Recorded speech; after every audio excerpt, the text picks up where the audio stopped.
right, welcome everybody to Chit Chat here on the campus of Caron.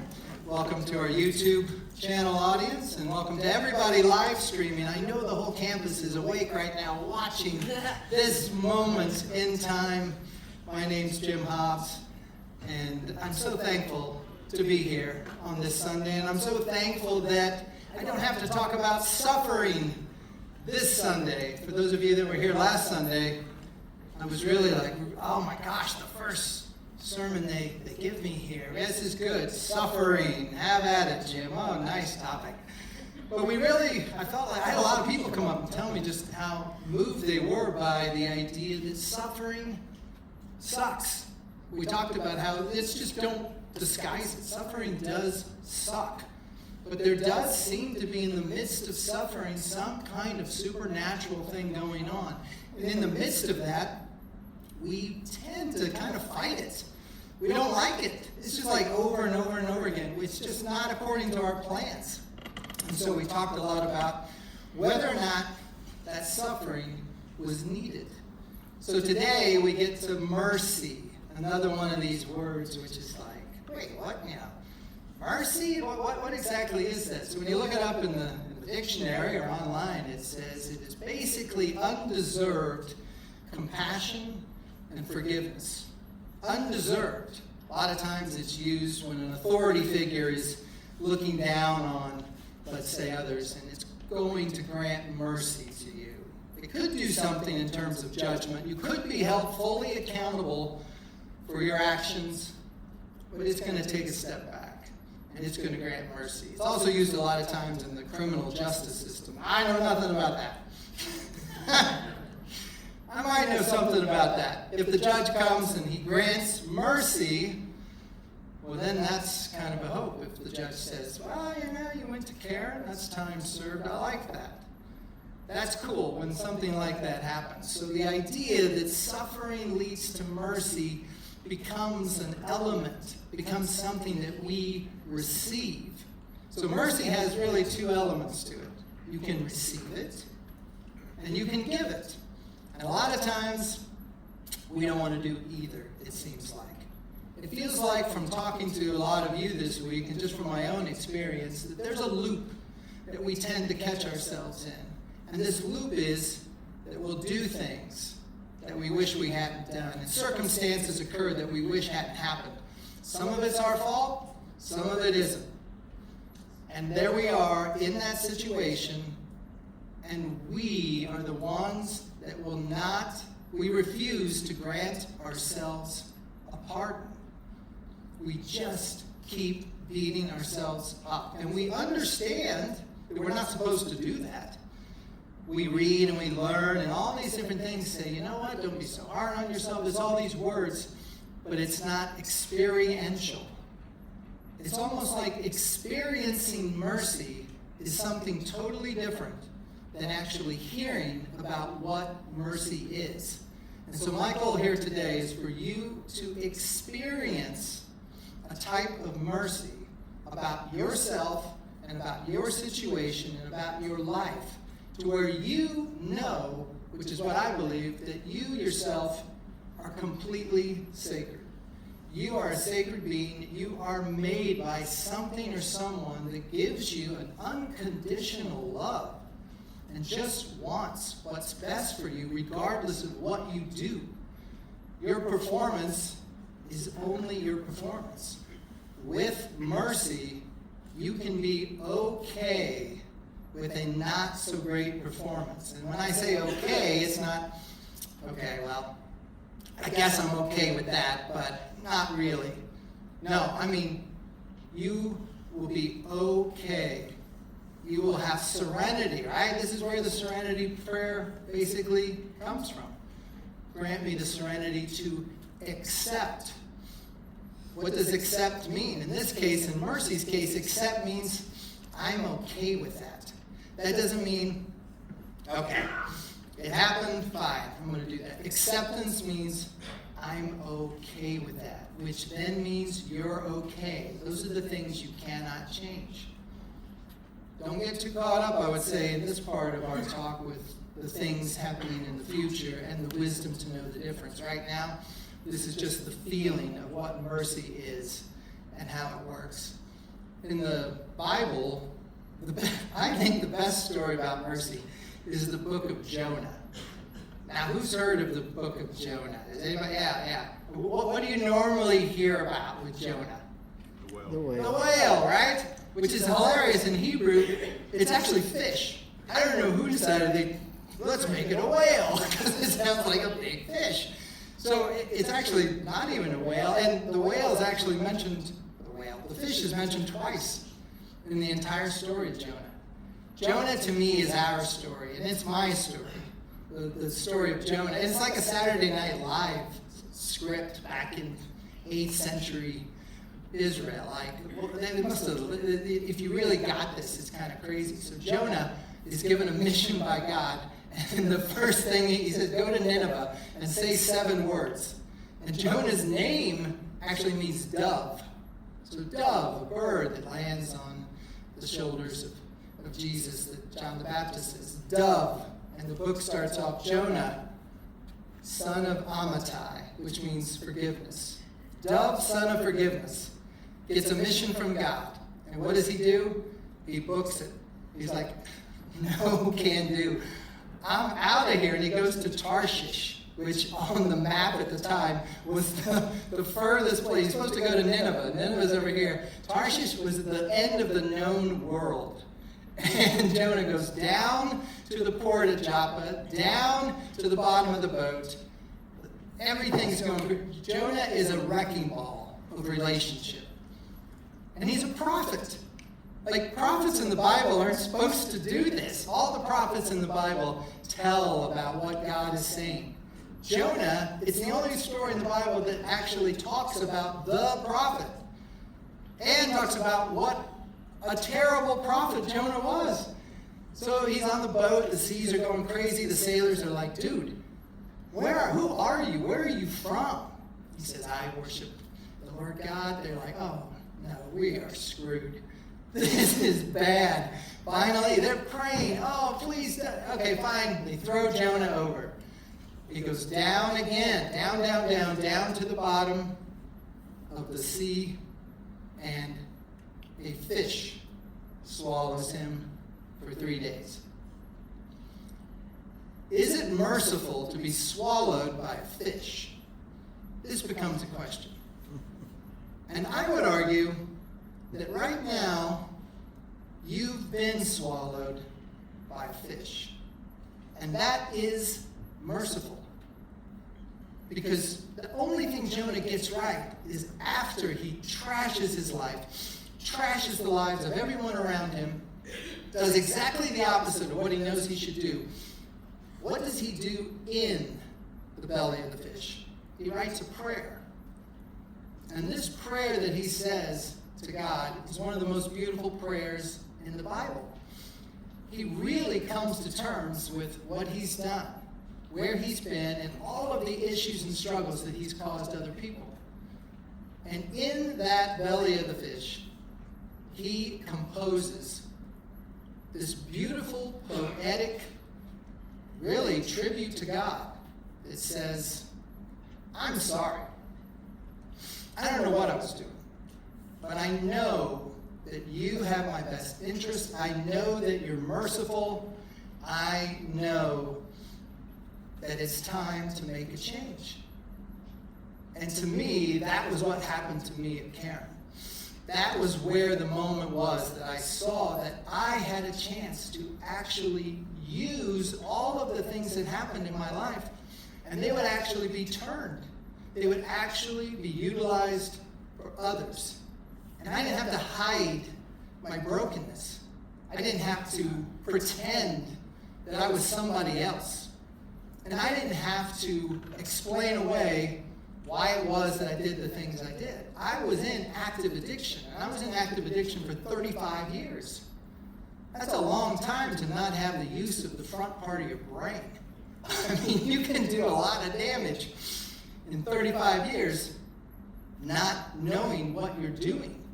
So for me, the key to the Jonah story is there's only a moment or two maybe in time that you get that you will be, in the belly of the fish. And I believe the tank right now is here. You have a special time. You have a special window. And you're allowed. You're actually being encouraged to grant mercy on those that have harmed you. This is where the amends and all that come in. Biblically and spiritually, you get this chance to heal. To me, Caron is about hope and it's about healing. You can't be rescued from the belly of the fish unless you're in it. And in life, the human condition tends to be, you're going to need to be rescued. This is the way that it works. So it's okay. In fact, it's amazing because you get this special opportunity that most people never get. Can addiction actually be a blessing at the end of the day? I would say yes, in the fact that it gives you the opportunity to see mercy. And if you feel and experience mercy, there is nothing like it in the world. It's the most alive feeling. To me, alcohol gave me an aliveness that I couldn't find anywhere else. I didn't think I was running from God.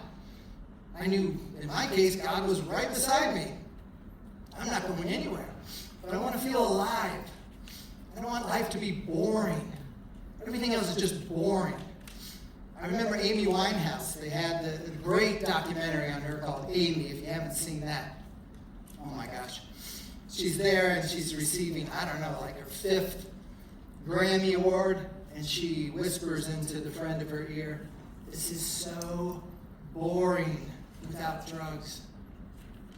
And everybody's like, "Oh my gosh, I can't believe she said that."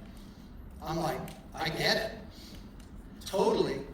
I played drums in the band of the American Church in Paris for 6 years, and I don't really even play drums, so it probably helped that I'd go in the bathroom and chug a couple beers before, and then tell my family, "I'll be right back."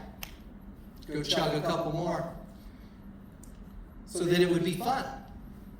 Otherwise, it was just the experience. I needed to take the experience up a notch to make sure that I felt it. And that, to me, I think, was the issue that I had. I was not giving myself mercy.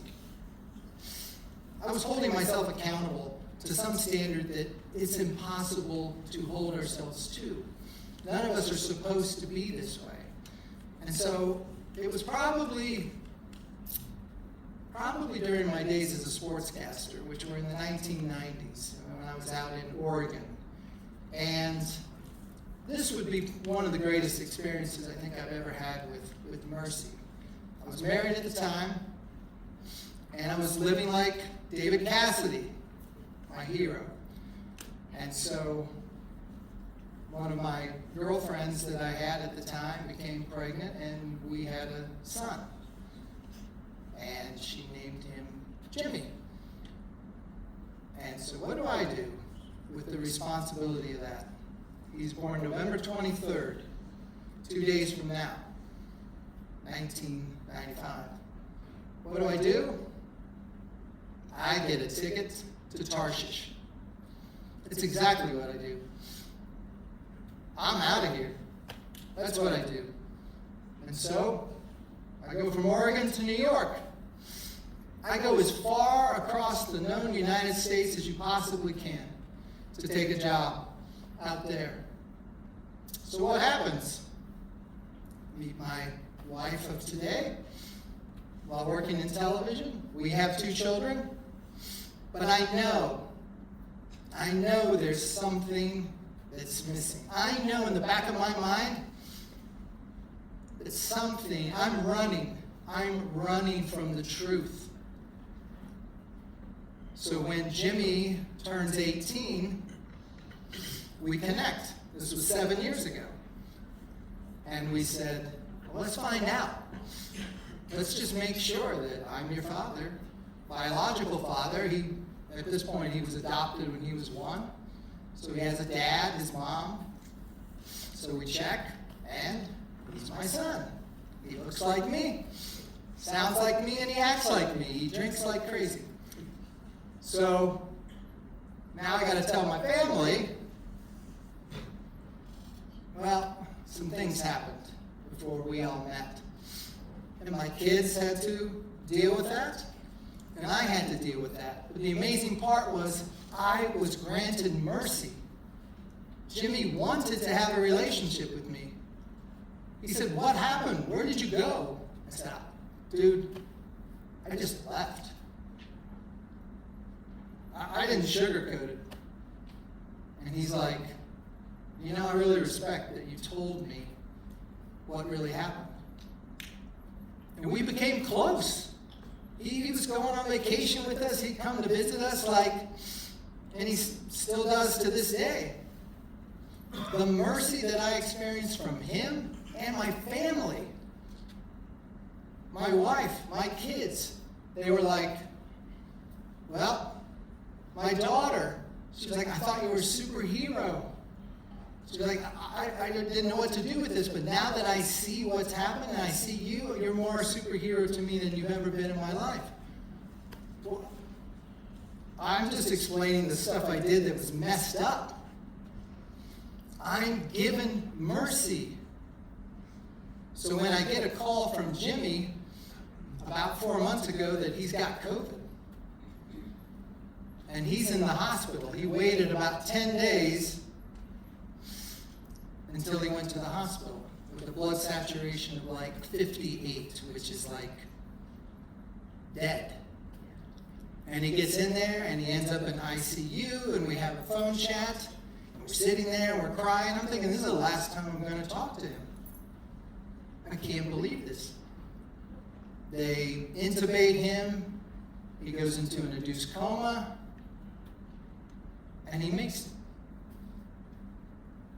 But while in ICU, he died twice. The doctors now call him the guy who died twice at the hospital.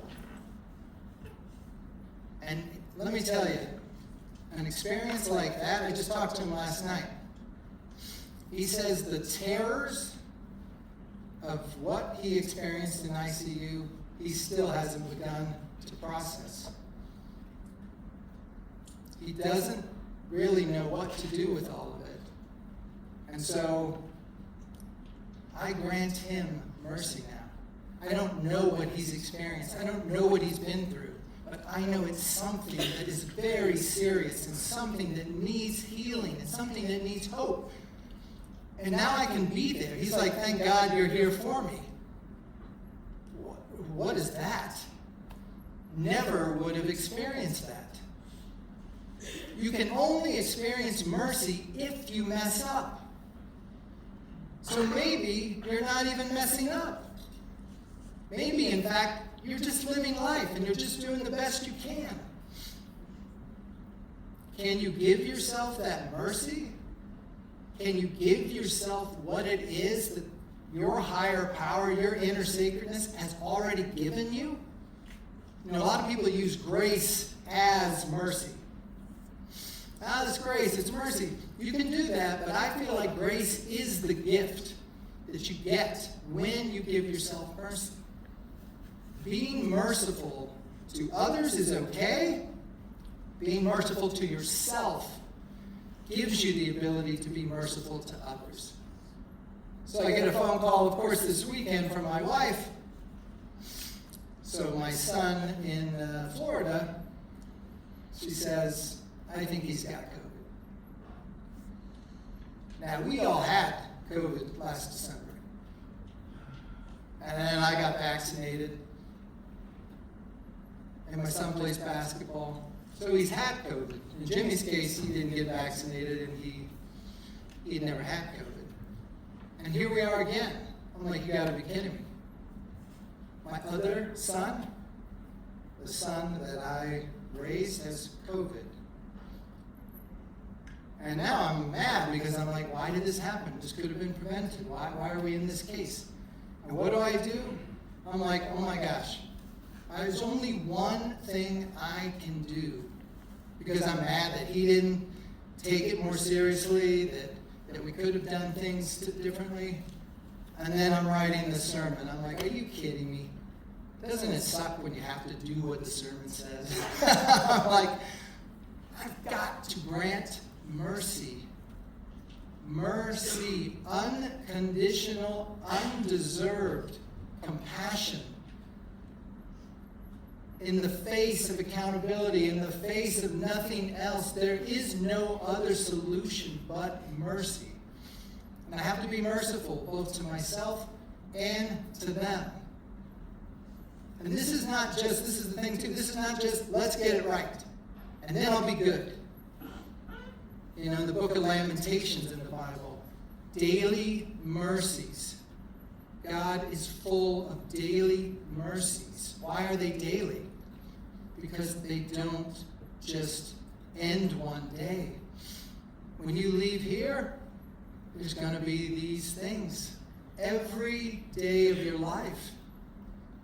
And it's not something to worry about, and it's not something to avoid. It's about truth. It's about giving yourself all the slack in the world, because that is what mercy truly is. You're supposed to receive it as a gift.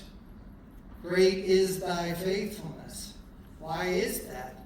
You, in and of yourself, have faith that all of this is going to be used for good, for yourself and for others. And that's it. It's not some target that now you're going to get it right. And now you're going to perform the way you think. Spoiler alert, you never will. Thanks be to God. There was a Princeton professor that once said, your life will never be right. That's how much God loves you. That's a twisted statement. But to me it works. Who needs God when you've got it? Who needs a higher power when you've handled everything? Who needs mercy when you don't mess up? It doesn't make sense. So in our condition of suffering, we get mercy. In our condition of mercy, we get grace. And in our condition of grace, we find the hope and the healing and the reconciliation and the redemption and really the true essence of who we are in our higher power and our spiritual being and within us. So I just want to close with saying, you are, in my opinion, in the belly of the fish. Take those moments. It might not be 3 days, it might be 28 days. It might be more. I'm going to give you one last spoiler alert. In some ways, you're going to be in the belly of the fish until the rest of your life. It's just recognizing that you are good because someone above you, someone within you, and someone inside you says you're good. You are good. You aren't your actions. You deserve mercy. You deserve grace. And by giving yourself the mercy that you receive, you will be able to give mercy to all of those. And you'll recognize it like that. That person is in the belly of the fish. You'll know it. And you'll roll up right alongside and say, I've been there. It sucks, but this is a sacred place to be. And I believe Caron Chapel, to me, is the most sacred place that I could ever be for today and the rest of my life.